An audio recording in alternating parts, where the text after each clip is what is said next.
My name is Natalie Mims, a 32-year-old woman. My husband, Jake, is 4 years younger than me, 28 years old. We met at our workplace, fell in love, and got married last year. Jake joined the workplace after me. When we first met, Jake had just transferred from another company, and he seemed like a young, somewhat naive guy. I didn't particularly see him as a romantic prospect at first, but things changed the day I came into the office with a tear-stained face after being dumped by my previous boyfriend. Jake took great care of me, buying me coffee, stepping in for me at meetings. I started to see him as a man with a true gentleman's sensitivity. From there, our relationship progressed quickly and we got married about a year after we started dating. The reason I fell in love with Jake was because he's the kind of person who looks out for others and is very compassionate. However, people have many sides to them. Today is Sunday, a day off from work. We should be enjoying a peaceful day as a couple, but we have a major problem now. Her name is Diana Whitestone, a 26-year-old woman. She is my husband's childhood friend.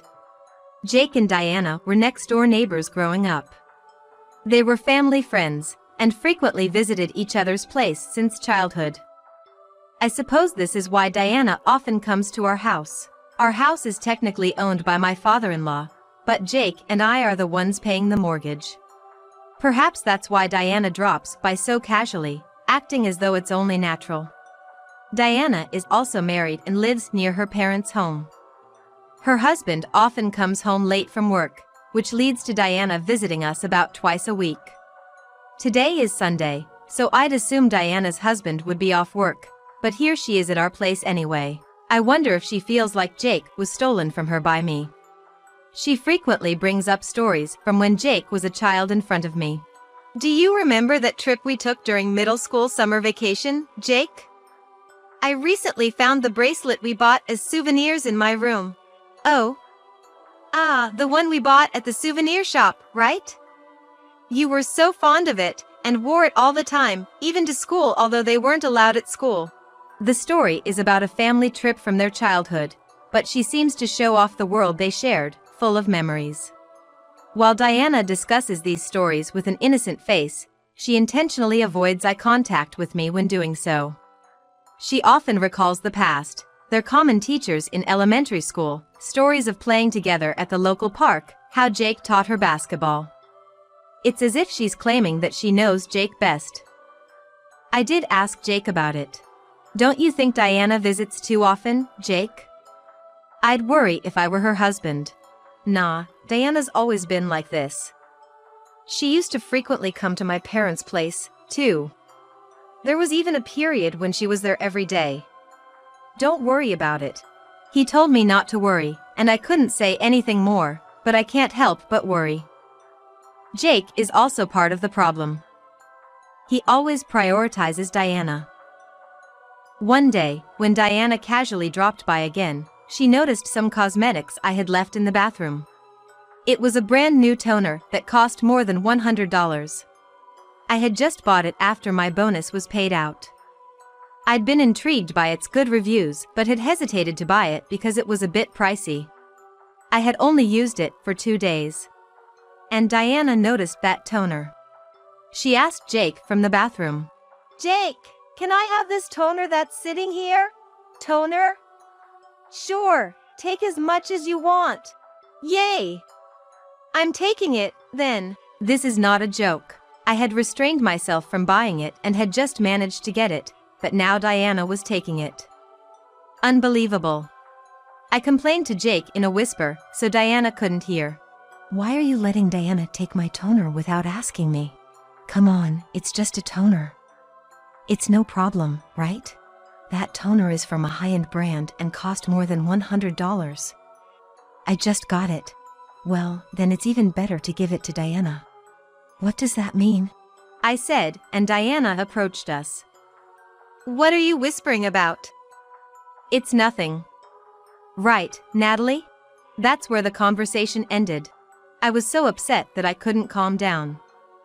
I told them I was going out to do some shopping and headed to the nearby gas station. These sorts of things happen quite a lot.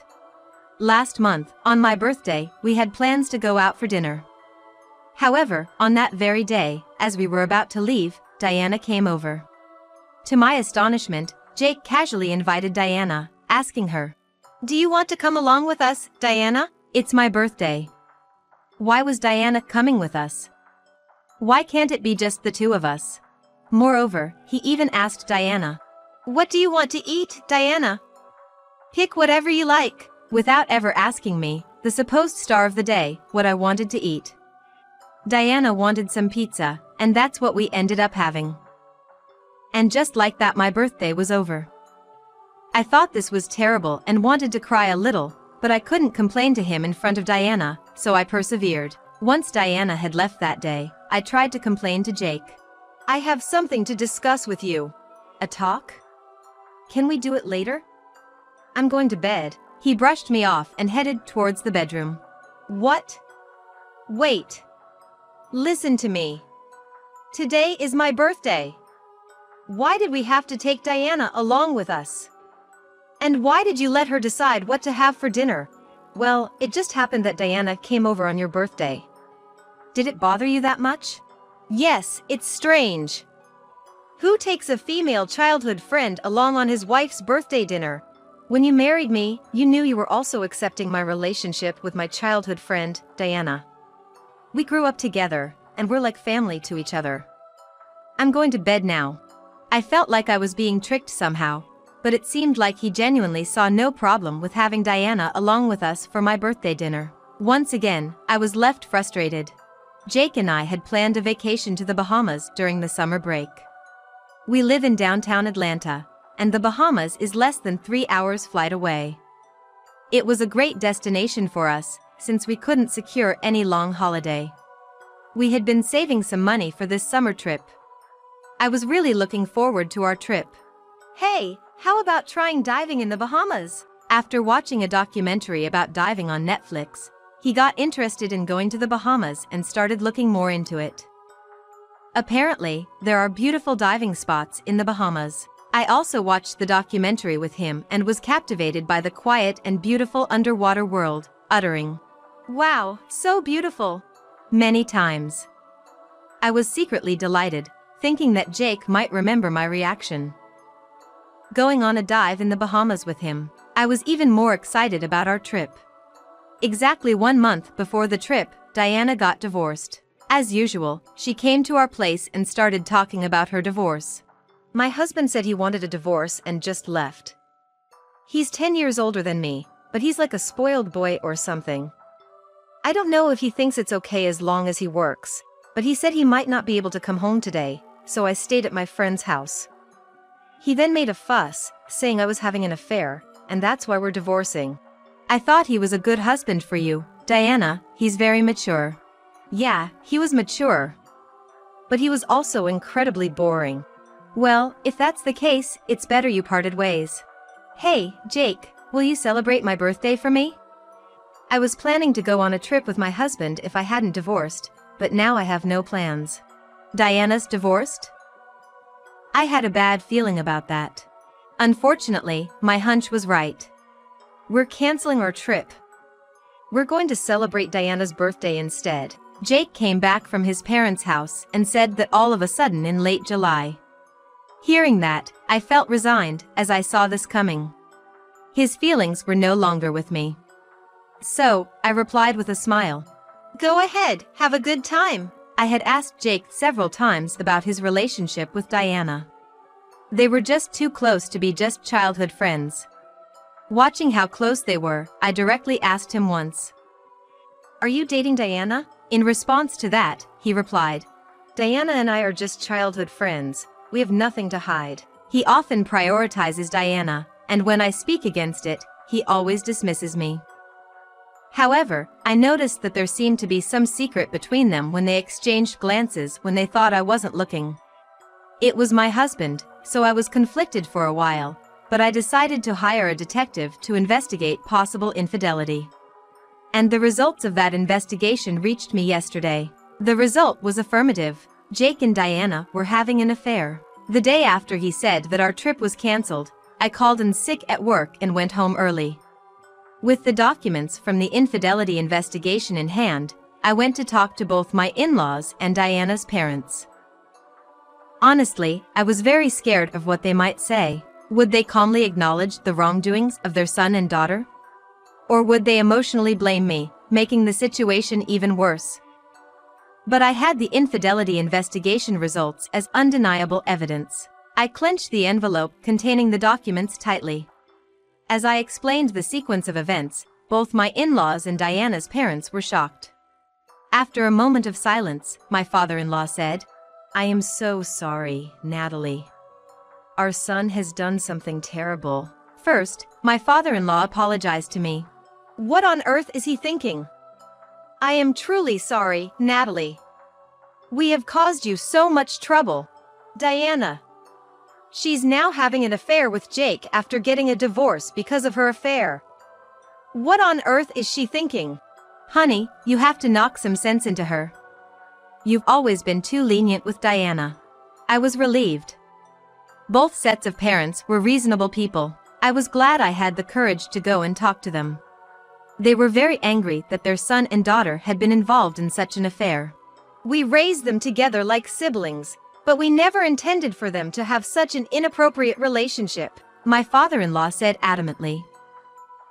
We then discussed how to deal with Jake and Diana, how to make them apologize and reflect on their actions. The plan was put into action the morning Jake and Diana were set to leave for their trip to the Bahamas, at Hartsfield-Jackson Atlanta International Airport. On the day of execution, both sets of parents were waiting to ambush them, who were about to board a direct flight to the Bahamas from the airport. Oblivious to this, the two, holding hands and pulling their suitcases, arrived at the check-in counter at the first terminal of the airport. They arrived looking cheerful and lovey-dovey. As they stopped to check the location of the counter on their phone, their parents approached them.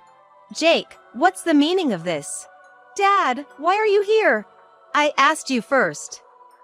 I saw you walking hand in hand with Diana." "Dad, today's Diana's birthday, and I gifted her a trip to the Bahamas.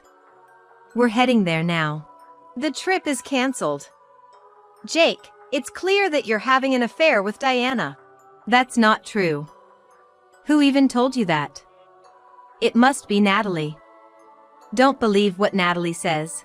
"Shut up. We've already investigated everything. We all know that you and Diana were having an affair. Now, we're going home. We need to talk." "Listen. We're not having an affair, believe me." "Diana, shut up. Your shameful acts have truly disgusted me. Are you really our daughter?" Jake and Diana remained silent, looking down. They realized that this was indeed a serious situation. "Let's go." They obediently followed my father-in-law's lead and returned to their family home in his van. "Come on, both of you, get out," urged my father-in-law, and they reluctantly entered the house through the front door. I was waiting alone in the living room. Jake noticed me and started. "Natalie." He could not find more words to say. Both Jake and Diana looked at each other and then awkwardly looked down. I hired a private detective to investigate the affair. Once both sets of parents, mine and Diana's, were gathered, I informed the two about the results of the private detective's investigation into their affair. Their infidelity had been ongoing even before Jake and I got married. I figured that Diana married her ex-husband when we had just started dating. Even after our marriage, Jake continued his relationship with Diana. "Jake, what on earth were you thinking? If you always liked Diana, you should have married her," my mother-in-law said. "I thought it would work out well if I got married too since Diana got married," he replied. "What? Work out well? I am flabbergasted. So you married me out of jealousy towards her?" "Yes, I did." "What's wrong with that?" This is when I finally learned his true color. I always thought he was someone that had compassion and looked out for others. "Jake, do you understand what you're saying? You're not in a position to be defiant." "Well, but I like Diana more than Natalie. So it can't be helped." "Why haven't you apologized to Natalie yet?" You are a grown man, do you have no shame? What now? I never liked Natalie, but I've still been considerate towards her. You idiot! Just shut up. It was quite a terrible story. I was on the verge of tears. I reflected on my lack of discernment, belatedly realizing that I had been living with such a man. And according to the investigation results, to my astonishment, he was also playing around with several women he met on a matching app. When I told them this, Diana angrily confronted him, saying, "Wait, what is that about?" But according to the investigation results, she also had another affair that caused her divorce. Both of them were at fault. That's what I would like to know, Diana. Diana's ex-husband, Bob, who had been living together until a month ago, appeared from another room. Bob was not initially involved in the plan to punish Jake and Diana. Today is Diana's birthday. Bob came this morning to tell Diana that he wanted to start over with her. They were originally planning to go on a trip for her birthday, but they ended up getting divorced, and he thought she would probably be spending her birthday alone, so he came to ask if they could start over again. What's an affair? I can also be blamed for neglecting Diana because I was always working, which is also why we got divorced. That's why he came to pick up Diana at her parents' house this morning, and there, he ran into her parents who were about to go to the airport, and learned about the affair between Jake and Diana. Bob was a very nice person. Bob, why are you here? I came here thinking I wanted to start over with you. I thought you had an affair, because I didn't spend enough time with you. But, it seems like it was never my fault. I finally get it now. You were never genuine. It's a pity. No, that's not true, Bob. I don't care about Jake either. Do whatever you want. I'm going home. She looked as if she had messed up, looked up at the sky, and then sighed and looked down. I had finished explaining all the investigation results. Yet, it didn't seem like Jake and Diana intended to apologize to me. They were rather looking at me with a frustrated expression. That was the end of that day, and my father-in-law said he would contact me later. After all, I was able to divorce Jake. I didn't have a place to live after the divorce, so my father-in-law transferred a condominium to me. It was his way of apologizing for all the mess. He would be making the loan payments from now on, and since the divorce was caused by Jake's infidelity, I was also able to claim damages. Diana was also reportedly asked for additional damages by her ex-husband, Bob. I was finally free from my doubts towards Jake, which had been bothering me since the beginning of our marriage, and I am now living a peaceful life. For now, once my work settles down, I think I will take some paid leave and go to the Bahamas with my parents.